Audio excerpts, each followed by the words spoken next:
Yes, hi, hello everyone, namaste, good afternoon, welcome back to my Vidyaraj edu point YouTube channel. ಸ್ನೇಹಿತರೆ, ನಮ್ಮ ಚಾನಲ್ಗೆ ಎಲ್ಲರಿಗೂ ಕೂಡ ಸ್ವಾಗತ ಆ್ಯಂಡ್ ವೆಲ್ಕಮ್ ಆಲ್.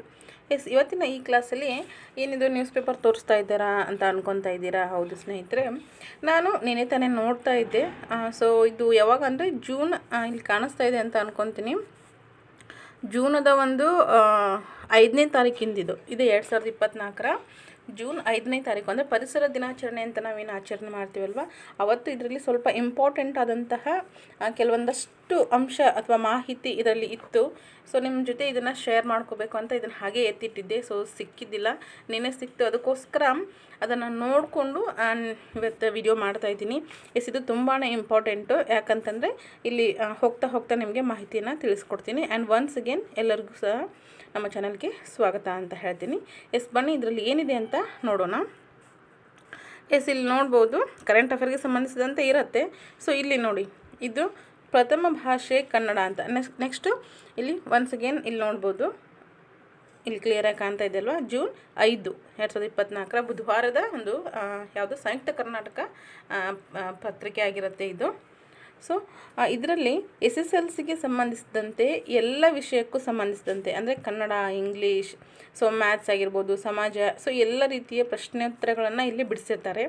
ಸೊ ಹೀಗೆ ಸದ್ಯಕ್ಕೆ ಯಾರೆಲ್ಲ SSLC ಇದ್ದೀರೋ ಸೊ ಅವ್ರಿಗೆ ಹೆಚ್ಚಿನ ಮಾಹಿತಿ ಬೇಕು ಅಂತಂದರೆ ಈ ಒಂದು ನ್ಯೂಸ್ ಪೇಪರಲ್ಲಿ ನೀವು ಹೆಚ್ಚಿನ ಮಾಹಿತಿಯನ್ನು ಪಡ್ಕೋಬಹುದು. ಸೊ ನನಗೆ ಇದು ಸಿಕ್ಕಿತ್ತಲ್ವ, ಸೊ ಇದನ್ನು ನಿಮ್ಮ ಜೊತೆ ಶೇರ್ ಮಾಡ್ಕೋಬೇಕು ಅಂತ. ಸೊ ಕನ್ನಡ ಅಷ್ಟೇ ಅಲ್ಲದೆ ಸಮಾಜನೂ ಸಹ ಇದರಲ್ಲಿ ಇಂಪಾರ್ಟೆಂಟ್ ಇದೆ. ಯಾಕಂದರೆ ನೆಕ್ಸ್ಟು GPT ಬರೆಯೋರು ಸಾಕಷ್ಟು ಜನ ಇರ್ತೀರ. ಸೊ ಅವ್ರಿಗೆ ಹೆಲ್ಪ್ ಆಗಲಿ ಅನ್ನೋದಕ್ಕೋಸ್ಕರ ಇದನ್ನು ತೊಗೊಂಡು ಬಂದಿದ್ದೀನಿ. ಇದನ್ನು ಸ್ವಲ್ಪ ನೋಡಿಕೊಂಡು ಮುಂದೆ ಹೋಗೋಣ. ಪ್ರಥಮ ಭಾಷೆ ಕನ್ನಡದಲ್ಲಿ ಸಂದರ್ಭ ಸಹಿತ ಸ್ವಾರಸ್ಯವನ್ನು ವಿವರಿಸಿ ಅಂತ. ಅಂದರೆ ಪಾಠದ ಕೊನೆಗೆ ಪ್ರಶ್ನೆಗಳು ಇರುತ್ತೆ, ಯಾರು, ಯಾರಿಂದ, ಯಾವಾಗ, ಸಂದರ್ಭ ಸಹಿತವಾಗಿ ವಿವರಿಸಿ ಅಂತ ಇರುತ್ತಲ್ವ. ಸೊ ಹಾಗೆ ಇಲ್ಲಿ ಸಂಸ್ಕೃತಿಯ ಇತಿಹಾಸ ಉಳಿಯಿತು ಅನ್ನೋದನ್ನು ಯಾರು, ಯಾವಾಗ, ಯಾವ ಸಂದರ್ಭದಲ್ಲಿ ಹೇಳಿದರು, ಅದರ ಸ್ವಾರಸ್ಯ ಏನು ಅಂತಕ್ಕಂಥದ್ದು ಇಲ್ಲಿ ಇರುತ್ತೆ. ಸೊ ನೆಕ್ಸ್ಟು ತಕ್ಕುದೇ ಬೆರಸಲಿಕೆ ಘೃತಮಮಂ ತೈಲಮಮಂ ಅಂತ. ಸೊ ಇದು ಸಹ ನಮ್ಮ ಭಾಷೆ ಎಂಬ ಒಂದು ಗದ್ಯ ಪಾಠದಿಂದ ಆರಿಸ್ಕೊಳ್ಳಲಾಗಿದೆ. ಸೊ ಇದನ್ನು ಸಂದರ್ಭ ಸಹಿತವಾಗಿ ಇಲ್ಲಿ ವಿವರಣೆ ಮಾಡಲಾಗಿದೆ. ನೆಕ್ಸ್ಟ್ 3ನೇ ಪ್ರಶ್ನೆ, ಸಿಗುರು ತೆಗೆದ ಕಬ್ಬಿನಂತೆ ಹಾಗೆ ಉಷ್ಣ ಅಳಿದ ಹಾಲಿನಂತೆ ಅಂತ. ಸೊ ಇದನ್ನು ಸಹ ನಮ್ಮ ಸಂಸ್ಕೃತಿ ಒಂದು ಪ್ರಬಂಧ ಸಂಕಲನದಿಂದ ಆಯ್ದುಕೊಂಡಿರ್ತಕ್ಕಂತಹ ಮರಿಯಪ್ಪ ಭಟ್ರು ರಚಿಸಿರುವುದಾಗಿರುತ್ತೆ. ಸೊ GPTಗೆ ನೆಕ್ಸ್ಟು ಮತ್ತು ಯಾವುದು HSTRಗೆ.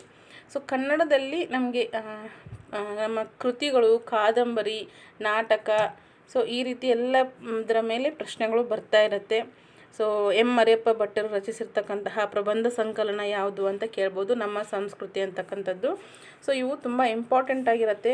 ಅದಕ್ಕೋಸ್ಕರ ಸ್ವಲ್ಪ ಯಾವುದಕ್ಕೂ ಸಿಕ್ಕಿತ್ತಲ್ವ ಪೇಪರು, ನಿಮ್ಮ ಜೊತೆ ಶೇರ್ ಮಾಡಿಕೊಂಡ್ರೆ ನಿಮಗೆ ಯೂಸ್ ಆಗಲಿ ಅನ್ನೋದಕ್ಕೋಸ್ಕರ ಇದನ್ನು ತೊಗೊಂಡು ಬಂದಿದ್ದೀನಿ ಅಷ್ಟೇ. ಇದು ನಿಮ್ಗೆ ಗೊತ್ತಿರೋ ಹಾಗೆ ಕವಿ ಮಹಾಲಿಂಗರಂಗರು ಹೇಳ್ತಾರೆ, ಸಿಗುರು ತೆಗೆದ ಕಬ್ಬಿನಂತೆ ಉಷ್ಣ ಅಳಿದ ಹಾಲಿನಂತೆ. ಸೊ ಇದು ಯಾಕಂತಂದರೆ ನಮ್ಮ ಕನ್ನಡ ಭಾಷೆ ಸುಲಭವು, ಸುಲಲಿತವು, ಸರಳವೂ ಆದಂಥದ್ದು ಅನ್ನೋದಕ್ಕೆ ಇವರು ಒಂದು ಈ ರೀತಿ ಉದಾಹರಣೆಯನ್ನು ಕೊಟ್ಟು ನಮ್ಮ ಕನ್ನಡ ಭಾಷೆಯನ್ನು ವರ್ಣನೆ ಮಾಡ್ತಾರೆ. ಸೊ ಅದಕ್ಕೆ ಸಂಬಂಧಿಸಿದಂತೆ ಇತ್ತು, ಹಾಗಾಗಿ ಇದನ್ನು ನಿಮ್ಮ ಜೊತೆ ಸ್ವಲ್ಪ ಡಿಸ್ಕಸ್ ಮಾಡಿದೆ ಅಷ್ಟೇ. ಸೊ ನೆಕ್ಸ್ಟ್ ನೋಡಿ ಏನೆಲ್ಲ ಮಾಹಿತಿ ಇದೆ ಇದರಲ್ಲಿ ಅಂತ. ನೆಕ್ಸ್ಟು ಇತಿಹಾಸ ನೋಡಿ. ಫಸ್ಟ್ 10th ಇರ್ತಕ್ಕಂಥ ಫಸ್ಟ್ ಪಾಠ ಯಾವುದು ಹೇಳಿ, ಭಾರತಕ್ಕೆ ಯುರೋಪಿಯನ್ನರ ಆಗಮನ ಅಂತ. ಸೊ ಭಾರತಕ್ಕೆ ಯುರೋಪಿಯನ್ನರ ಆಗಮನದಿಂದ ಇಲ್ಲಿ ಹಿಂದೆ ಈಗಾಗಲೇ ಸುಮಾರು 25 ಪ್ರಶ್ನೆಗಳು ಆಗಿವೆ. ಸೊ ನಾನು ನಿಮ್ಗೆ ಬೇಕು ಅಂದರೆ ಹೇಳಿ, ಖಂಡಿತ ಪೇಪರಲ್ಲಿ ಇರುತ್ತೆ. ಸೊ ನಾನು ನಿಮ್ಮ ಜೊತೆ ಚರ್ಚೆ ಮಾಡ್ತೀನಿ, ಇಲ್ಲಾಂದರೆ ಬುಕ್ಕಲ್ಲೂ ಸಹ ಇರುತ್ತೆ, ನೀವು ಅಲ್ಲಿ ಸಹ ನೋಡ್ಕೋಬೋದು. ಓಕೆನಾ? ಹೆಚ್ಚಿನ ಪ್ರಶ್ನೆಗಳಿಗೆ ಉತ್ತರ ಇಲ್ಲಿ ಸಿಗುತ್ತೆ. ನಿಮ್ಗೆ ಬೇಕು ಅಂದರೆ ಖಂಡಿತ ನಾನು ನಿಮಗೆ ಅದನ್ನು ತಿಳಿಸ್ಕೊಡ್ತೀನಿ. ಅದನ್ನು ನನಗೆ ಕಾಮೆಂಟಲ್ಲಿ ತಿಳಿಸಿ. ಸೊ ನಿಮಗೆ ಅದು ಅವಶ್ಯಕತೆ ಇದೆಯೋ ಇಲ್ವೋ ಅಂತ ನನಗೆ ಗೊತ್ತಾಗುತ್ತೆ. ಓಕೆ, ಸದ್ಯಕ್ಕೆ ಇವುಗಳನ್ನ ನೋಡೋಣ.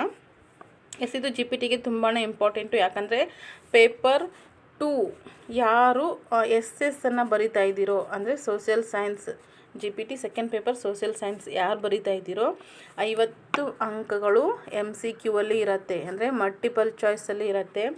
ನೆಕ್ಸ್ಟು ಉಳಿದಂತಹ 100 ಅಂಕಗಳು, ನೆನಪಿರಲಿ 100 ಅಂಕಗಳು ಯಾವುದ್ರ ಮೇಲೆ ಇರುತ್ತೆ, ಡಿಸ್ಕ್ರಿಪ್ಟಿವ್, ವಿವರಣಾತ್ಮಕ ವಿವರಣೆಯನ್ನು ಬರಿಬೇಕಾಗತ್ತೆ. ಸೊ ಅಲ್ಲಿ ಎಷ್ಟು ಅಂತಂದರೆ 3 ಅಂಕದ 20 ಪ್ರಶ್ನೆಗಳಿರುತ್ತೆ. ಎಷ್ಟಾಯ್ತು ಇದು? 60 ಮಾರ್ಕ್ಸಿಗೆ ಆಯಿತು. ಓಕೆ, ನೆಕ್ಸ್ಟ್ ಇನ್ನುಳಿದಂತೆ ಎಷ್ಟು? 4 ಅಂಕದ ಎಷ್ಟು ಎಷ್ಟಿರುತ್ತೆ? 30 ಇಲ್ಲ, ಒಂದು ನಿಮಿಷ, ಎಷ್ಟು ಅಂದರೆ 10, ಐ ಥಿಂಕ್ 10 ಇರ್ಬೋದೇನೋ ಅನಿಸುತ್ತೆ. ಎಸ್, 10 ಪ್ರಶ್ನೆಗಳು ಇರುತ್ತೆ. ಎಸ್, 4 ಅಂಕದ 10 ಪ್ರಶ್ನೆಗಳು ಅಂದರೆ ಇಲ್ಲಿ 40 ಆಯಿತು. ಓಕೆ, ಪ್ಲಸ್ ಇಲ್ಲಿರ್ತಕ್ಕಂಥ 3 ಅಂಕದ 20 ಪ್ರಶ್ನೆಗಳು, ಇದು 60 ಆಯಿತು. ಓಕೆ, ನೆಕ್ಸ್ಟ್ 50 ಮಲ್ಟಿಪಲ್ ಚಾಯ್ಸಿನು. ಸೊ ಟೋಟಲಾಗಿ ಎಷ್ಟಾಯಿತು ನೋಡಿ, ಇಲ್ಲಿ 60, 40, 100 ಆಯಿತು. 100, 1, 50, 150 ಆಯಿತು. ಅಂದರೆ ಸೆಕೆಂಡ್ ಪೇಪರು ಎಷ್ಟು? 150 ಅಂಕಕ್ಕೆ ಇರುತ್ತೆ.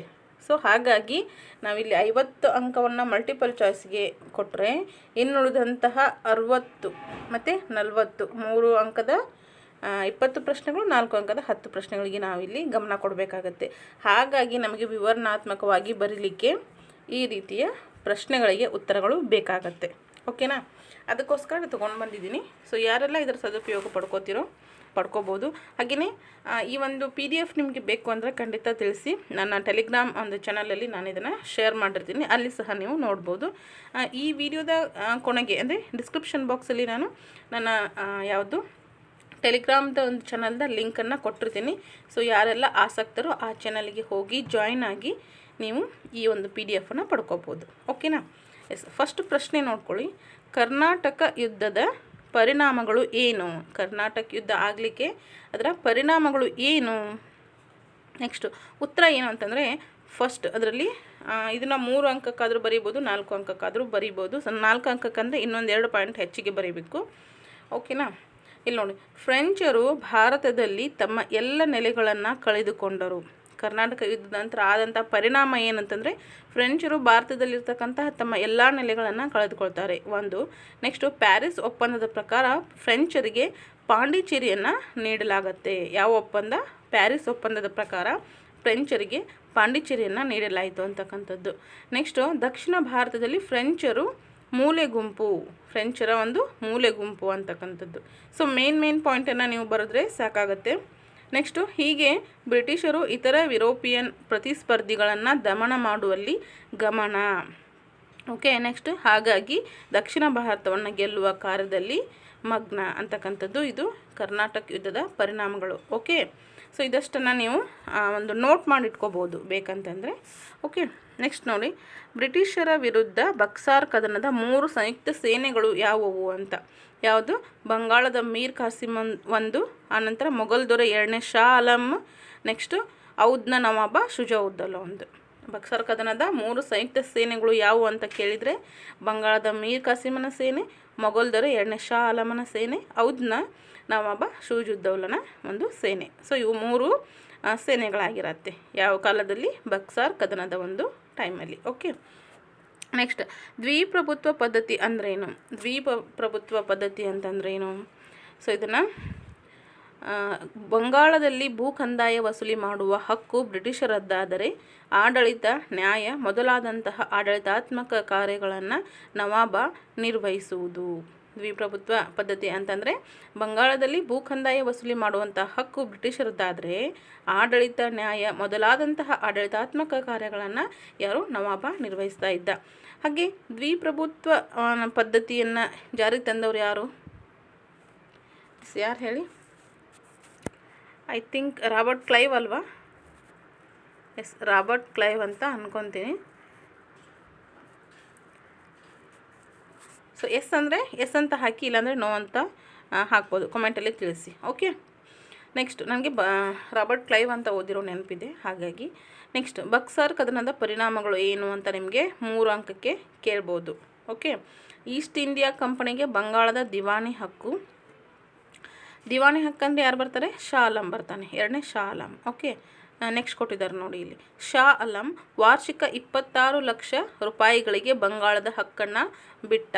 ಹೌದು, ಶುಜಾವುದ್ದೌಲನ ಕಂಪನಿಗೆ 50 ಲಕ್ಷ ರೂಪಾಯಿಯ ಯುದ್ಧ ನಷ್ಟ ಪರಿಹಾರ.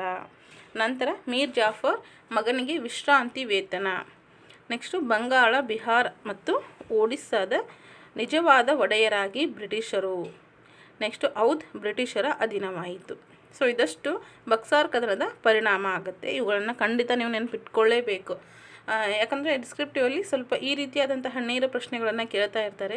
ಸೊ ಇವುಗಳನ್ನು ನೀವು ನೋಡಿಕೊಂಡ್ರೆ ತುಂಬ ಒಳ್ಳೆಯದು. ಏನಾಗುತ್ತೆ, ಮಲ್ಟಿಪಲ್ ಚಾಯ್ಸ್ ಅಂತಂದರೆ ಆ ಪಾಠದ ಮಧ್ಯದೊಳಗಿರ್ತಕ್ಕಂತಹ ಪ್ರಶ್ನೆಗಳನ್ನು ಲೈನ್ ಬೈ ಲೈನ್ ಅವ್ರು ಕೇಳೋ ಸಾಧ್ಯತೆ ಇರುತ್ತೆ. ಆದರೆ ಈ ರೀತಿ 3 ಅಂಕಕ್ಕೆ 4 ಅಂಕಕ್ಕೆ ಈ ಥರ ಪ್ರಶ್ನೆ ಕೇಳುವಾಗ ಪಾಠದ ಕೊನೆಗೆ ಏನು ಪ್ರಶ್ನೆಗಳನ್ನು ಕೊಟ್ಟಿರ್ತಾರಲ್ಲ ಅವುಗಳಲ್ಲಿಯೂ ಸಹ ಬರುತ್ತೆ. ಎಲ್ಲಾದರೂ 1 ಅಥವಾ 2 ಪ್ರಶ್ನೆಗಳು ಮಾತ್ರ ಆ ಒಂದು ಪಾಠದ ಮಧ್ಯದಲ್ಲಿ ಅವರು ಕೇಳ್ಬೋದು. ಓಕೆ, ಸರಿ. ಹಾಗಿದ್ರೆ ನೆಕ್ಸ್ಟ್ ನೋಡಿ, 30ನೇ ಪ್ರಶ್ನೆ. ಒಟ್ಟು ಎಷ್ಟು? 1 2 3 4 5. ಎಸ್, ಇದರಲ್ಲಿ 5 ಅಂದರೆ 5 ಪ್ರಶ್ನೆಗಳನ್ನು ಅವರು ಕೊಟ್ಟಿದ್ದಾರೆ ವಿಶ್ಲೇಷಣೆ ಮಾಡಿ. ಸೊ ಇವುಗಳನ್ನ ನೋಡ್ಕೊಳ್ಳೋಣ. ಹೇಳೋಕ್ಕಾಗೋದಿಲ್ಲ, ಇವು 5ರಲ್ಲಿ ಯಾವುದಾದ್ರೂ ಒಂದಾದರೂ ಅಕಸ್ಮಾತ್ ನಾಳೆ ನಿಮ್ಮ GPTಯಲ್ಲಿ ಬರ್ಬೋದು. ಹಾಗಾಗಿ ಓಕೆ, ಮಾರ್ತಾಂಡವರ್ಮನು ಡಚ್ಚರನ್ನು ನಿಯಂತ್ರಿಸಿದ ಬಗ್ಗೆ ಹೇಗೆ ಮಾರ್ತಾಂಡವರ್ಮ ಡಚ್ಚರನ್ನು ನಿಯಂತ್ರಣ ಮಾಡಿದ್ದು ಹೇಗೆ ಅಂತ ಕೇಳ್ಬೋದು. ಉತ್ತರ, ಕರಿಮೆಣಸಿನ ವ್ಯಾಪಾರದಲ್ಲಿ ಹಿಡಿತ ಸಾಧಿಸಿದ್ದಂತಹ ಡಚ್ಚರ ವಿರುದ್ಧ ಏನು ಮಾಡ್ತಾನೆ, ರಣತಂತ್ರವನ್ನು ಸಾರ್ತಾನೆ. ನೆಕ್ಸ್ಟು, ಡಚ್ ಕೂಟ ಸೋಲಿಸಿ ನೆಡುಮಂಗಡ ಕೊಟ್ಟಾರಕ ವ್ಯಾಪಾರಿ ಕೇಂದ್ರಗಳ ವಶವನ್ನು ಮಾಡ್ಕೋತಾನೆ. ನೆಕ್ಸ್ಟು, ಕೊಟ್ಟಾರ್ಕರ್ ಸಂಸ್ಥಾನ ಮುಂದಿಟ್ಟು ತಿರುವಾಂಕೂರಿನ ಮೇಲೆ ಡಚ್ಚರ ಯುದ್ಧ ಆಗತ್ತೆ. ನೆಕ್ಸ್ಟು, 1741 ಆಗಸ್ಟ್ 10ರಂದು ಕೊಳಚಲ್ನಲ್ಲಿ ಡಚ್ಚರ ವಿರುದ್ಧ ಕದನ ಆಗುತ್ತೆ. ನೆಕ್ಸ್ಟು, ತಿರುವಾಂಕೂರು ಸೈನ್ಯ ಮೇಲುಗೈ ಸಾಧಿಸುತ್ತೆ. ಸೊ ಇದಷ್ಟು ಮಾರ್ತಾಂಡವರ್ಮನು ಡಚ್ಚರನ್ನು ನಿಯಂತ್ರಣ ಮಾಡಿದಂತಹ ಬಗೆಯಾಗಿರುತ್ತೆ. ಓಕೆನಾ. ಸೊ ಇದರಲ್ಲಿ 5 ಪಾಯಿಂಟ್ಗಳನ್ನು ಕೊಟ್ಟಿದ್ದಾರೆ. ಸೊ ನೀವು 3 ಅಂಕಕ್ಕೆ ಅಥವಾ 4 ಅಂಕಕ್ಕೆ ಇಷ್ಟನ್ನು ಬರಿಬೋದು, ಸೂಕ್ತ ಅಂತ ಅನಿಸುತ್ತೆ. ಸೊ 1 ಪಾಯಿಂಟು ನಿಮಗೆ ಗೊತ್ತಿತ್ತು ಅಂತಂದರೆ ಇನ್ನೂ 1 ಪಾಯಿಂಟನ್ನು ಹೆಚ್ಚಿಗೆ ಬರೆದ್ರೂ ತಪ್ಪಿಲ್ಲ. ಯಾಕಂದರೆ ಅಲ್ಲಿ ಪೂರ್ಣವಾದಂತಹ ಅಂಕಗಳನ್ನು ನೀವು ಪಡೆದುಕೊಳ್ತೀರಾ. ಓಕೆನಾ. ಗೊತ್ತಿಲ್ಲ ಅಂದರೆ ಪರವಾಗಿಲ್ಲ, ನಿಮಗೆ ಆ ಒಂದು ಸಂದರ್ಭದಲ್ಲಿ ಎಷ್ಟು ಮಾಹಿತಿ ನಿಮಗೆ ನೆನಪು ಬರುತ್ತೋ ಸೊ ಅಷ್ಟನ್ನು ನೀವು ಅಲ್ಲಿ ವ್ಯಕ್ತಪಡಿಸಿ, ಅಂದರೆ ಬರವಣಿಗೆ ರೂಪದಲ್ಲಿ ಬರೀರಿ. ಸೊ ಅದು ನಿಮಗೆ ಸಹಾಯ ಮಾಡುತ್ತೆ. ಓಕೆನಾ. ಓಕೆ, ನೆಕ್ಸ್ಟ್ ಬನ್ನಿ, ಮತ್ತೆ ಯಾವುದಿದೆ ಅಂತ ನೋಡೋಣ. ಎಸ್, ಇಲ್ಲಿ ನೋಡಿ, ಇಂಗ್ಲೀಷ್ ಗ್ರಾಮರ್ ಬಗ್ಗೆ ಕೊಟ್ಟಿದ್ದಾರೆ. ಪರ್ಟಿಕ್ಯುಲರಿ ಯಾವುದಂತಂದರೆ ಇಲ್ಲಿ SSLC ಅವರಿಗೆ ಸಹಾಯ ಆಗಲಿ ಅಂತ. ಸೊ ಇಲ್ಲಿರ್ತಕ್ಕಂಥದ್ದು ಆರ್ಟಿಕಲ್ ರೈಟಿಂಗ್. ಸೊ ಇವುಗಳ ಪ್ರಯೋಜನವನ್ನು ನಾವು ಪಡ್ಕೋಬೇಕು. ಮನೆಯಲ್ಲಿ ನ್ಯೂಸ್ ಪೇಪರ್ ತರಿಸ್ತಾ ಇದ್ದರೆ ಸೊ ಕೆಲವೊಬ್ಬರ ಆಸಕ್ತಿ, ಕೆಲವೊಬ್ಬರು ಕ್ರಿಕೆಟ್ ಬಗ್ಗೆ ನೋಡ್ತಾ ಇರ್ತಾರೆ, ಕೆಲವೊಬ್ಬರು ರಾಜಕೀಯದ ಬಗ್ಗೆ ನೋಡ್ತಾ ಇರ್ತಾರೆ, ಇನ್ನು ಕೆಲವಷ್ಟು ಜನರು ಜಾಬ್ ಆಫರ್ಸ್ ಬಗ್ಗೆ ಅದರಲ್ಲಿ ಸರ್ಚ್ ಮಾಡ್ತಾ ಇರ್ತಾರೆ. ಸೊ ಹಾಗೆಯೇ ಪೇಪರ್ ಮನೆಯಲ್ಲಿ ಇದ್ದರೆ ನೀವು ಈ ರೀತಿ ನಿಮ್ಮ ಒಂದು ಎಜುಕೇಷನ್ಗೆ ಸಂಬಂಧಪಟ್ಟ ಹಾಗೆ ಮಾಹಿತಿ ಇದ್ದಾಗ ಅದನ್ನು ಕಲೆಕ್ಟ್ ಮಾಡಿ ಇಟ್ಕೊಳ್ಳಿ. ಸೊ ಪೇಪರನ್ನು ರತಃ ಕಟ್ ಮಾಡೋ ಬದಲಾಗಿ ನೀವು ಅದನ್ನೇನು ಮಾಡ್ಬೋದು, ಒಂದು ನೋಟ್ಬುಕ್ಕಲ್ಲಿ ಬರೆದು ಇಟ್ಕೋಬೋದು. ಜಾಸ್ತಿ ಏನಿರಲ್ಲ. ಸೊ ನಿಮ್ಮ ವಿಷಯಕ್ಕೆ ಸಂಬಂಧಿಸಿದಂತಹ ಮಾಹಿತಿಯನ್ನು ನೀವು ಬರೆದಿಟ್ಕೊಂಡ್ರೆ ನಿಮಗೆ ಖಂಡಿತ ಯೂಸ್ ಆಗುತ್ತೆ. ಓಕೆನಾ. ನೆಕ್ಸ್ಟ್ ಸ್ವಲ್ಪ ಇಂಗ್ಲೀಷ್ ಗ್ರಾಮರನ್ನು ನೋಡಿಕೊಂಡು ಮುಂದೆ ಹೋಗೋಣ. Introduction to article writing. What is an article? English ಅವ್ರಿಗೆ ಕೇಳ್ಬೋದು. ಅಕಸ್ಮಾತ್ GPTಯಲ್ಲಿ ಪೇಪರ್ 2 ಇರುತ್ತಲ್ವಾ, ಅವರು ಕೇಳ್ಬೋದು ಇದನ್ನು. ವಾಟ್ ಈಸ್ ಆ್ಯನ್ ಆರ್ಟಿಕಲ್ ಅಂತ ಪ್ರಶ್ನೆ ಬರಬಹುದು. Okay. An article is a piece of writing that is included in newspapers, magazines or journals alongside other written works ಅಂತ. ಸೊ ಆರ್ಟಿಕಲ್ ಅಂದರೆ ಏನು ಅಂತ ಗೊತ್ತಾಯ್ತಲ್ವಾ. ಓಕೆ, ಫಂಕ್ಷನ್ಸ್ ಆಫ್ ಆ್ಯನ್ ಆರ್ಟಿಕಲ್ದ ಫಂಕ್ಷನ್ ಏನಿರುತ್ತೆ, inform the reader about an idea, phenomenon and piece of news or information. Okay. Next point, present an opinion.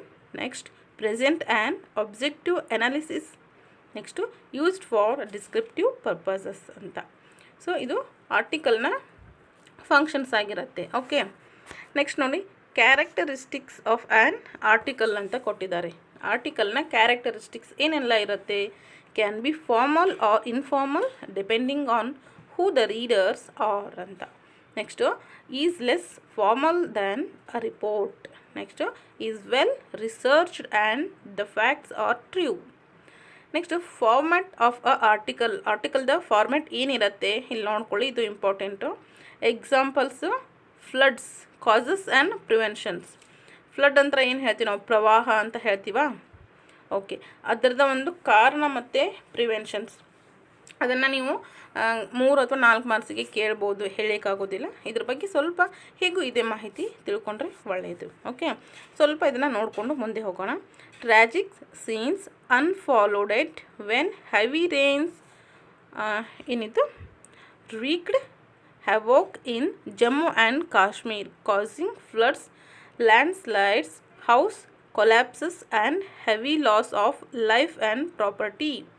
There has been a complete breakdown of transport and communication, and the entire state has been plugged into darkness.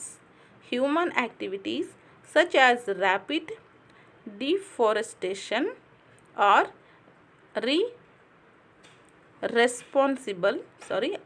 responsible for the floods. Situations like this could have been prevented if the embankments and the levees were reinforced. Dams should be constructed with a capacity to retain runoff water. These steps can serve as preventive measures for floods in the future. ನೋಡಿ, ಇದರಲ್ಲಿ ಏನಾದರೂ ಅಕಸ್ಮಾತ್ ಪ್ರೊನೌನ್ಸ್ನಲ್ಲಿ miss ಆಗಿದ್ದರೆ ಅಥವಾ mistake ಆಗಿದ್ದರೆ ಕ್ಷಮೆ ಇರಲಿ. ಓಕೆನಾ? Next, how to write an article ಅಂತ. So before writing ask for questions. ಯಾವಾಗ ಬರುತ್ತೆ article? Before writing ask for questions. What is the topic? What is the purpose of the article? What tone should be employed? What is the word limit? So ಇದನ್ನು ಸ್ವಲ್ಪ ನೋಡ್ಕೊಳ್ಳಿ. ನಂತರ ಇಲ್ಲಿ ಒಂದು ವೆಬ್ಸೈಟನ್ನು ಸಹ ಇಲ್ಲಿ ಕೊಟ್ಟಿದ್ದಾರೆ, ನಾನು ಇದನ್ನು ಹಾಗೆ ಕೊಟ್ಟಿದ್ದೀನಿ.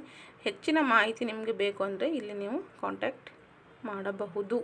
ಓಕೆ, ನೆಕ್ಸ್ಟ್ ನೋಡಿ, ಸಮಾಂತರ ಶ್ರೇಣಿಗಳ ಬಗ್ಗೆನೂ ಸಹ ಇದೆ ಇದರಲ್ಲಿ. ನೆಕ್ಸ್ಟ್ ಗಣಿತ.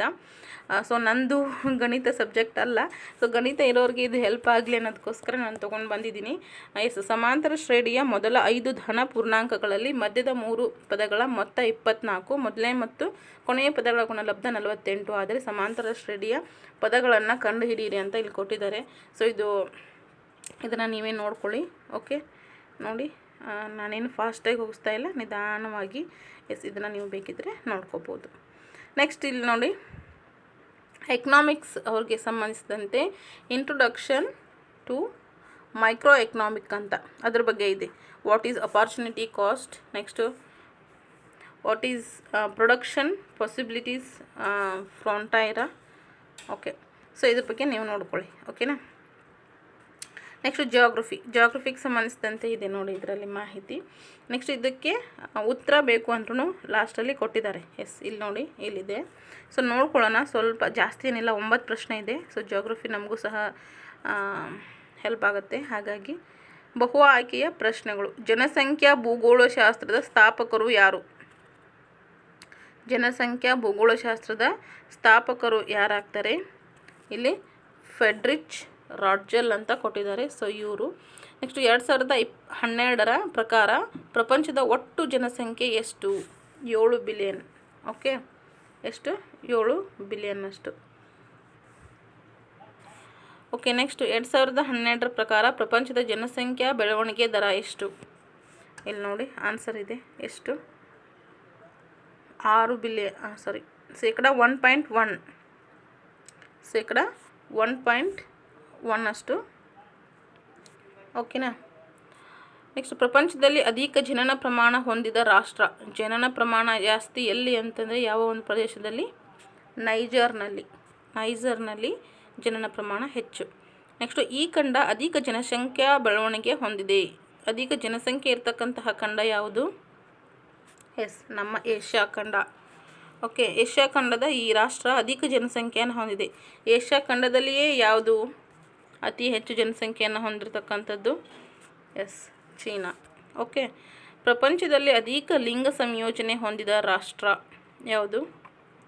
ಲಾಟ್ವಿಯಾ ಅಂತೆ ನೋಡಿ, ಲಾಟ್ವಿಯಾ. ಓಕೆ, ಪ್ರಪಂಚದಲ್ಲಿ ಅತಿ ಕಡಿಮೆ ಜನಸಂಖ್ಯೆ ಹೊಂದಿದ ರಾಷ್ಟ್ರ. ಜನಸಂಖ್ಯೆ ಕಡಿಮೆ, ಹೆಚ್ಚು ಅಂದರೆ ಏಷ್ಯಾ ಖಂಡ, ಅದರಲ್ಲೂ ಚೀನಾ ಬರುತ್ತೆ. ಕಡಿಮೆ ಅಂತಂದರೆ ಯಾವುದು ನೋಡಿ? Vatican city, Vatican. ಓಕೆ, 15ರಿಂದ 65 ವರ್ಷ ವಯಸ್ಸಿನ ಜನಸಂಖ್ಯೆಯನ್ನು ಹೀಗೆ ಕರೀತಾರೆ.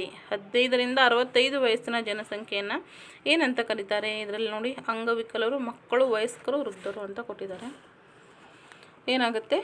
ಸೊ 15 ಅಂತಂದರೆ ವಯಸ್ಕರಿಂದ ಶುರುವಾಗಿ ಅದು ವೃದ್ಧಾಪ್ಯದವರೆಗೂ ಬರುತ್ತೆ. ವೃದ್ಧಾಪ್ಯ ಅಂದರೆ 65 ಅಂದರೆ ತೀರೆ ಹಾಗೇನಿಲ್ಲ, ಮಧ್ಯ ವಯಸ್ಕರು ಅಂತ ನಾವು ಹೇಳ್ತೀವಿ. ಸೊ ಇಲ್ಲಿ ಬರ್ತಕ್ಕಂಥದ್ದು ವಯಸ್ಕರು 15ರಿಂದ ಶುರುವಾಗಿ.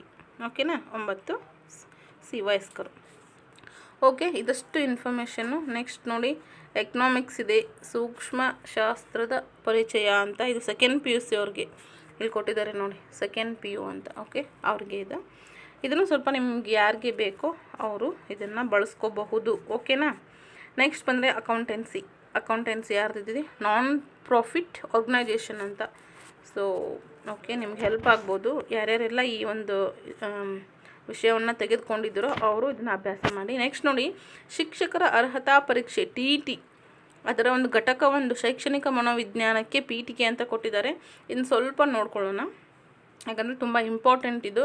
ಸೊ ಈ ಬಾರಿ TETನಲ್ಲಿ ಸಾಕಷ್ಟು ಜನ ಅಂಕಗಳನ್ನು ಹೆಚ್ಚಾಗಿ ಕಳೆದುಕೊಂಡಿದ್ದಾರೆ. ಅದಕ್ಕೆ ಪ್ರಶ್ನೆಗಳ ಒಂದು ಅರ್ಥ ಮಾಡ್ಕೊಳ್ಳಿಕ್ಕೆ ಟೈಮ್ ಹೋಗಿರ್ತಕ್ಕಂಥದ್ದು. ಸೊ ಪ್ರಶ್ನೆಗಳು ಜಾಸ್ತಿ ಪ್ರಮಾಣದಲ್ಲಿ ಹೇಳಿಕೆ ರೂಪದಲ್ಲಿ ಬಂದಿರತಕ್ಕಂಥದ್ದು. ಸೊ ಪರವಾಗಿಲ್ಲ, ಇರಲಿ, ಇನ್ನೂ ಹೆಚ್ಚೆಚ್ಚು ಅಭ್ಯಾಸ ಮಾಡ್ತಾ ಹೋಗಿ. ಇವಾಗ ಈ ಪ್ರಶ್ನೆ ಪತ್ರಿಕೆಯನ್ನು ನೀವು ಒಂದು ಮಾಡೆಲ್ ಆಗಿ ಇಟ್ಕೊಂಡು ನಂತರ ಒಂದು ಬರ್ತಕ್ಕಂತಹ ಒಂದು TETಗೆ ನೀವು ಪ್ರಿಪೇರ್ ಆಗಬಹುದು, ಇನ್ನುಳಿದಂಥವರು. ಓಕೆನಾ? ನೆಕ್ಸ್ಟ್, ಶಿಕ್ಷಕರ ಅರ್ಹತಾ ಪರೀಕ್ಷೆ ಘಟಕ 1 ಶೈಕ್ಷಣಿಕ ಮನೋವಿಜ್ಞಾನಕ್ಕೆ ಪೀಠಿಕೆ. ನೋಡಿ, ಶೈಕ್ಷಣಿಕ ಮನೋವಿಜ್ಞಾನದ ವಿಧಾನಗಳು. ಫಸ್ಟ್ ಇಲ್ಲಿ ಕೊಟ್ಟಿರ್ತಕ್ಕಂಥದ್ದು ಯಾರ್ದು? ಅಂತರಾವಲೋಕನ ಅಂತ ಇಲ್ಲಿ ಕೊಟ್ಟಿದ್ದಾರೆ. ಸೊ ಅಂತರಾವಲೋಕನ ಅಂದರೆ ವ್ಯಕ್ತಿ ತನ್ನ ವರ್ತನೆಯನ್ನು ತಾನೇ ಆಂತರಿಕವಾಗಿ ವೀಕ್ಷಿಸುವುದು ಅಂತ ಅರ್ಥ. ನಾವೇನು ಹೇಳ್ತೀವಿ? ಇಂಟ್ರೋಸ್ಪೆಕ್ಷನ್. ಇಂಟ್ರೋ ಅಂದರೆ ಒಳಹೊಕ್ಕು ಅಥವಾ ತನ್ನನ್ನು ತಾನು. ಸ್ಪೆಕ್ಷನ್ ಅಂತಂದರೆ ನಾವೇನು ಹೇಳ್ತೀವಿ? ಹುಡುಕುವಿಕೆ, ನೋಡುವಿಕೆ, ಅಂದರೆ ತನ್ನನ್ನು ತಾನು ಅರ್ಥೈಸಿಕೊಳ್ಳುವಿಕೆ ಅಂತ ಆಗುತ್ತೆ. ಸೊ ಇದು ಅತ್ಯಂತ ಹಳೆಯ ವಿಧಾನ ಆಗಿರುತ್ತೆ. ಒಬ್ಬ ವ್ಯಕ್ತಿ ತನ್ನ ಬಗ್ಗೆನೇ ತಾನು ತಿಳಿದುಕೊಳ್ಳಲು ಈ ವಿಧಾನ ಅತ್ಯಂತ ಸಹಕಾರಿಯಾಗಿದೆ. ಈ ವಿಧಾನವನ್ನು ಎಡ್ವರ್ಡ್ ಬ್ರಾಡ್ಫೋರ್ಡ್ ಟಿಶ್ನರ್ ಅವರು, ನೋಡಿ, ಎಡ್ವರ್ಡ್ ಬ್ರಾಡ್ಫೋರ್ಡ್ ಟಿಶ್ನರ್ ಎಂಬ ಮನೋವಿಜ್ಞಾನಿ ರೂಪಿಸಿದ್ದರು. ಈ ವಿಧಾನ 18-19ನೇ ಶತಮಾನದಲ್ಲಿ ವಿಜ್ಞಾನದ ಒಂದು ಪ್ರಮುಖ ವಿಧಾನವಾಗಿದೆ. ಅಂತರಾವಲೋಕನವು ವೀಕ್ಷಣೆ ಅಥವಾ ಬೇರೆ ಯಾವುದೇ ವಿಧಾನದಿಂದ ತಿಳಿಯಲಾಗದ ಒಬ್ಬ ವ್ಯಕ್ತಿಯ ಅಂತರಂಗದ ಭಾವನೆಗಳನ್ನು ಹೊರಗೆ ಇಳಿಯುವ ಇಳಿಯುವ ಅಂತಂದರೆ ಎಳೆಯುವ ಆಗಬೇಕಿತ್ತು, ಹೊರಗೆ ಎಳೆಯುವಂತಹ ಏಕೈಕ ವಿಧಾನ ಆಗಿದೆ. ಉದಾಹರಣೆ ನೋಡಿ, ವೈದ್ಯರು ಸಹ ಒಬ್ಬ ರೋಗಿಯಿಂದ ಆತನ ಅಥವಾ ಅವಳ ತೊಂದರೆ ಬಗ್ಗೆ ಇದೇ ವಿಧಾನದಿಂದ ಮಾಹಿತಿಯನ್ನು ಸಂಗ್ರಹಿಸ್ತಾರೆ. ಇಟ್ಸ್ ವೆರಿ ಇಂಪಾರ್ಟೆಂಟ್ ಇದು. ಸೊ ಏನಾಗುತ್ತೆ ಅಂತಂದರೆ ಇಂಟ್ರೋಸ್ಪೆಕ್ಷನ್ ಈ ರೀತಿ ವಿಧಾನವನ್ನು ಅಳವಡಿಕೆ ಮಾಡೋದ್ರಿಂದ ರೋಗಿ ಅವನ ಒಂದು ಎಲ್ಲ ಮಾಹಿತಿಯನ್ನು ಅವರು ವೈದ್ಯರು ಪಡ್ಕೋತಾರೆ. ಸೊ ನೆಕ್ಸ್ಟ್, ಇದು ಅರ್ಥ ಆಯಿತು ಅಂತ ಅಂದ್ಕೊತೀನಿ. ನೆಕ್ಸ್ಟ್ ನೋಡಿ, ವೀಕ್ಷಣಾ ವಿಧಾನ. ವೀಕ್ಷಣೆ ಶಿಕ್ಷಕರು ಮಗುವಿನ ಭಾಷಾ ವರ್ತನೆಯನ್ನು ಮತ್ತು ಸಾಮಾಜಿಕ ವರ್ತನೆಗಳನ್ನು ತಿಳಿಯಲು ಈ ವಿಧಾನವನ್ನು ಬಳಸ್ತಾರೆ. ಪ್ರಶ್ನೆ ಬರ್ಬೋದು, ಶಿಕ್ಷಕರು ಮಗುವಿನ ಭಾಷಾ ವರ್ತನೆಯನ್ನು ಮತ್ತು ಸಾಮಾಜಿಕ ವರ್ತನೆಯನ್ನು ತಿಳಿಯಲು ಈ ಕೆಳಗಿನ ಯಾವ ವಿಧಾನವನ್ನು ಬಳಕೆ ಮಾಡ್ತಾರೆ ಅಂತ. ಯಾವುದು? ವೀಕ್ಷಣಾ ವಿಧಾನ ಅಲ್ವಾ? ಸೊ ನಾವು ವೀಕ್ಷಣಾ ವಿಧಾನ ಅಂತ ಹೆಸರು ಕೇಳ್ಕೊಂಡು ಅದರ ಅರ್ಥ ಗೊತ್ತಿಲ್ಲದೆ ಹೋದರೆ ತುಂಬ ಕಷ್ಟ ಆಗುತ್ತೆ. ನಮಗೆ ಆ ವಿಧಾನದ ಅರ್ಥನೂ ಸಹ ನಮಗೆ ಗೊತ್ತಿರಬೇಕು. ಅದನ್ನು ಯಾರು ಯಾವಾಗ ಅದನ್ನು ಪ್ರಸ್ತುತಪಡಿಸಿದ್ರು ಅನ್ನೋದ್ರ ಬಗ್ಗೆ ತಿಳ್ಕೊಂಡಿದ್ರೆ ಪ್ರಶ್ನೆ ಯಾವುದೇ ರೀತಿ ಅವ್ರು ನಮಗೆ ಟ್ವಿಸ್ಟ್ ಮಾಡಿ ಕೇಳಿದ್ರು ನಾವು ಸರಿ ಉತ್ತರನೇ ಅಲ್ಲಿ ಹಾಕ್ತೇವೆ. ಓಕೆ, ಇದು ಒಂದು ವಸ್ತುನಿಷ್ಠ ವಿಧಾನವಾಗಿದ್ದು ಸಾಮಾಜಿಕ ವರ್ತನೆಯನ್ನು ಅಧ್ಯಯನ ಮಾಡಲು ಸಹಕಾರಿಯಾಗಿದೆ. ಇದರ ಅರ್ಥ ನೋಡಿ, ಒಂದು ನಿರ್ದಿಷ್ಟ ಉದ್ದೇಶ ಸಾಧನೆಗಾಗಿ ವ್ಯಕ್ತಿಯ ಭಾಷಾ ವರ್ತನೆಯನ್ನು ಅಧ್ಯಯನ ಮಾಡುವುದಕ್ಕೆ ವೀಕ್ಷಣೆ ಅಂತ ಕರೀತಾರೆ. ಈ ಒಂದು ವೀಕ್ಷಣಾ ವಿಧಾನವನ್ನು JB ವ್ಯಾಟ್ಸನ್ ಎಂಬಂತಹ ವರ್ತನವಾದಿ ಹೆಚ್ಚು ಪರಿಚಯಿಸಿದರು. ವೀಕ್ಷಣಾ ವಿಧಾನ ಇದು ಹೇಗೆ ನೆನ್ಪಿಟ್ಕೊಳ್ಳಿ ಅಂತಂದರೆ ವೀಕ್ಷಣಾ ಮತ್ತು ವ್ಯಾಟ್ಸನ್ ಅವರು. ಸೊ ಈ ರೀತಿ ನೆನ್ಪಿಟ್ಕೊಂಬಿಡಿ, ವಿ ವ್ಯಾಟ್ಸನ್ ಮತ್ತು ಯಾರು? ವೀಕ್ಷಣಾ. ಸೊ ಇದನ್ನು ಪ್ರತಿಪಾದಿಸಿದವರು ಯಾರು ಅಂತಂದರೆ ವ್ಯಾಟ್ಸನ್ ಅವರು ಅಂತ. ಸ್ವಲ್ಪ ಈ ರೀತಿ ನಾವು ಸ್ಮಾರ್ಟಾಗಿ ಥಿಂಕ್ ಮಾಡಬೇಕಾಗತ್ತೆ ಅಷ್ಟೇ. ನೆಕ್ಸ್ಟ್ ನೋಡಿ, ವೀಕ್ಷಣೆ ವಿಧಾನದಲ್ಲಿ ಪ್ರಮುಖವಾಗಿ 3 ವಿಧಗಳನ್ನು ಕಾಣ್ಬೋದು. ಯಾವುದಂದರೆ ಸನ್ನಿವೇಶದ ವೀಕ್ಷಣೆ, ಭಾಗಶಃ ನಿಯಂತ್ರಿತ ಸನ್ನಿವೇಶದ ವೀಕ್ಷಣೆ, ಸ್ವತಂತ್ರ ಸನ್ನಿವೇಶದ ವೀಕ್ಷಣೆ ಅಂತ. ಸೊ ಅದರಲ್ಲಿ ಪ್ರಾಯೋಗಿಕ ವಿಧಾನ ನೆಕ್ಸ್ಟು ಅಂಶ ಪ್ರಾಯೋಗಿಕ ವಿಧಾನವನ್ನು ನಾವಿಲ್ಲಿ ನೋಡೋಣ.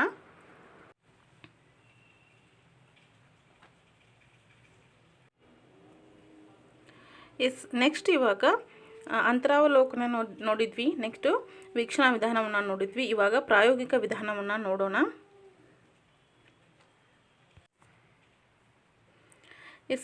ಇದು ಮಾಹಿತಿಯನ್ನು ಪಡೆಯುವಂತಹ ಅತ್ಯಂತ ವಿಶ್ವಸನೀಯವಾದ ವಿಧಾನ ಆಗಿದ್ದು, ನಿಯಂತ್ರಿತ ಸನ್ನಿವೇಶದಲ್ಲಿ ಅಧ್ಯಯನ ಮಾಡಬಹುದಾದ ಮತ್ತು ಪುನರಾವರ್ತಿಸಬಹುದಾದಂತಹ ವರ್ತನೆಯನ್ನು ಅನ್ವಯಿಸಲು ಈ ವಿಧಾನ ಅಂದರೆ ಯಾವುದು ಪ್ರಾಯೋಗಿಕ ವಿಧಾನ ಸಹಾಯಕ ಆಗಿದೆ.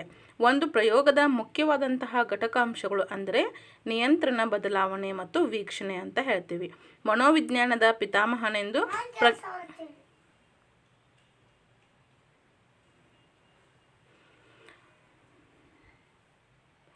ಮನೋವಿಜ್ಞಾನದ ಪಿತಾಮಹನೆಂದು ಪ್ರಖ್ಯಾತನಾದ ವಿಲ್ಹೆಲ್ಮ್ ವುಂಟ್ ಜರ್ಮನಿಯ ಮನಃಶಾಸ್ತ್ರಜ್ಞ 1879ರಲ್ಲಿ ಜರ್ಮನಿಯ ಲಿಪ್ಜಿಗ್ ಎಂಬಲ್ಲಿ ಮೊಟ್ಟ ಮೊದಲ ಮನೋವೈಜ್ಞಾನಿಕ ಶಾಲೆಯನ್ನು ತೆರೆದು ಪ್ರಾಯೋಗಿಕ ವಿಧಾನಕ್ಕೆ ಹೆಚ್ಚು ಪ್ರಚಾರವನ್ನು ನೀಡಿದವರಾಗಿರ್ತಾರೆ. ಸೊ ಇದ್ರ ಮೇಲೆ ಸಾಕಷ್ಟು ಬಾರಿ ಪ್ರಶ್ನೆಗಳು ಬಂದಿವೆ.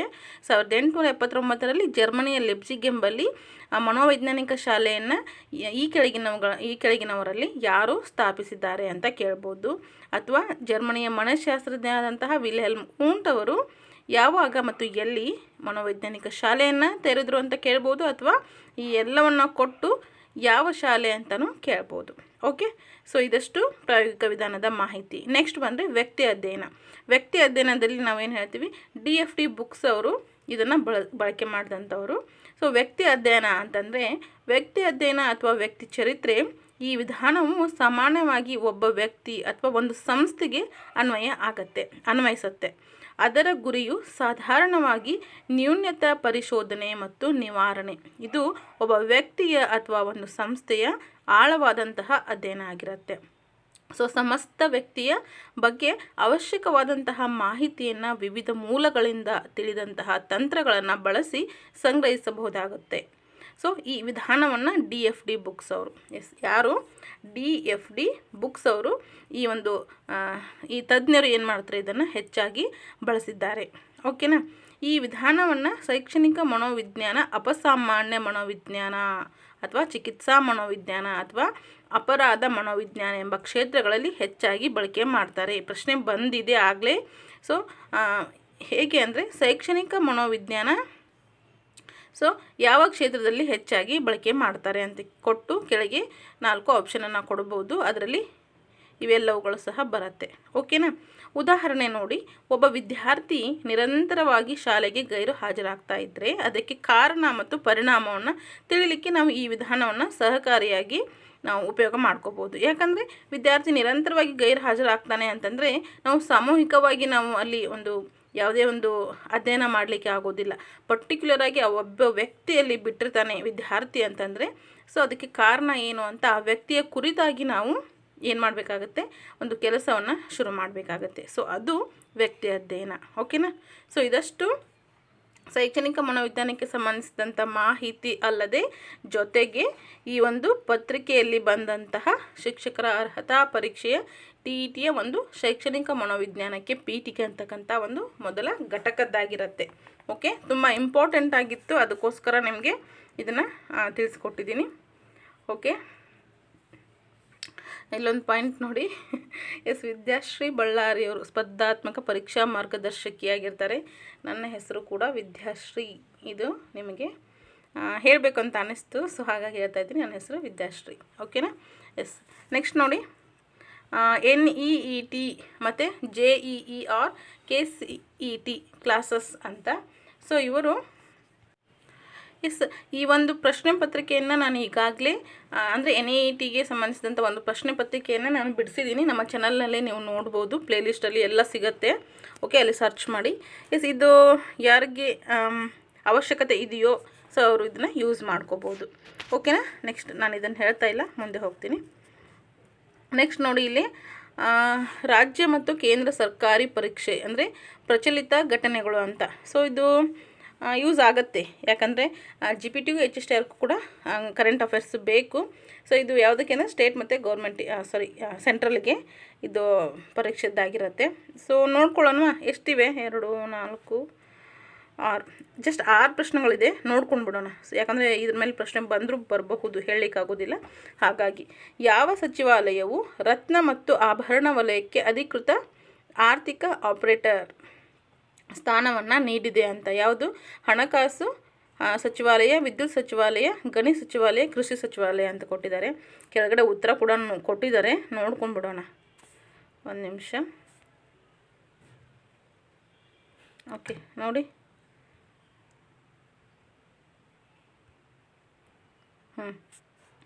ಯಾವುದು? ಹಣಕಾಸು ಸಚಿವಾಲಯ ಅಂತ. ಯಾವ ಸಚಿವಾಲಯ ರತ್ನ ಮತ್ತು ಆಭರಣ ವಲಯಕ್ಕೆ ಅಧಿಕೃತ ಆರ್ಥಿಕ ಆಪರೇಟರ್ ಸ್ಥಾನಮಾನ ನೀಡಿದ್ದು? ಹಣಕಾಸು ಸಚಿವಾಲಯ. ಓಕೆ. 85 ಹಸಿರು ಟ್ಯಾಕ್ಸಾನಮಿ. ಹಸಿರು ಟ್ಯಾಕ್ಸಾನಮಿ ಅಂದರೆ ಏನು? ಪರಿಸರ ಸ್ನೇಹಿ ಹೂಡಿಕೆಗಳನ್ನು ವರ್ಗೀಕರಿಸುವಂತಹ ಒಂದು ವ್ಯವಸ್ಥೆ ಆಗಿರುತ್ತೆ. ಓಕೆ. ಪ್ರಾಜೆಕ್ಟ್ ನೀಲಗಿರಿ ತಹರ್ ಇದು ಯಾವ ರಾಜ್ಯ ಸರ್ಕಾರದಿಂದ ಪ್ರಾರಂಭಿಸಲ್ಪಟ್ಟಿದೆ? ಯಾವುದಕ್ಕೆ? ಇದು ತಮಿಳುನಾಡಿಗೆ ಸಂಬಂಧಿಸಿದ್ದಾಗಿರುತ್ತೆ. 86ನೇದು. ಓಕೆ. ನೆಕ್ಸ್ಟು ಅಲ್ಗರ್ ದೇವಾಲಯ ಯಾವ ರಾಜ್ಯದಲ್ಲಿದೆ? ಅಲ್ಗರ್ ಒಂದು ದೇವಾಲಯ ಯಾವ ರಾಜ್ಯದಲ್ಲಿದೆ ಅಂದರೆ ಇದು ಗುಜರಾತ್ ಅಂತ. ಓಕೆ. ನೆಕ್ಸ್ಟ್ 21ನೇ U20 ಏಷ್ಯನ್ ಅಥ್ಲೆಟಿಕ್ಸ್ ಚಾಂಪಿಯನ್ಶಿಪ್ 2024ರಲ್ಲಿ ಚಿನ್ನದ ಪದಕವನ್ನು ಗೆದ್ದ ಹರ್ಷಿತ್ ಕುಮಾರ್ ಯಾವ ಕ್ರೀಡೆಗೆ ಸೇರಿದವರು? ನೋಡಿ, ಇಲ್ಲಿ ಯಾವ ಕ್ರೀಡೆ ಅಂತಲೂ ಕೇಳ್ಬೋದು, ಅವರು ಯಾರು ಅಂತಲೂ ಕೇಳ್ಬೋದು, ಯಾವಾಗ ಚಿನ್ನದ ಪದಕವನ್ನು ಪಡೆದರು, ಯಾವ ಒಂದು ಆಟ. ಸೊ ಪ್ರಶ್ನೆಗಳು ಟ್ವಿಸ್ಟ್ ಆಗ್ತಾನೆ ಇರುತ್ತೆ. ಸೊ ಅದನ್ನು ನೀವು ಕ್ಲಿಯರಾಗಿ ಓದ್ಕೊಂಡ್ಬಿಡಿ. ಓಕೆ. ಯಾವುದಂದರೆ ಹ್ಯಾಮರ್ ಥ್ರೋ.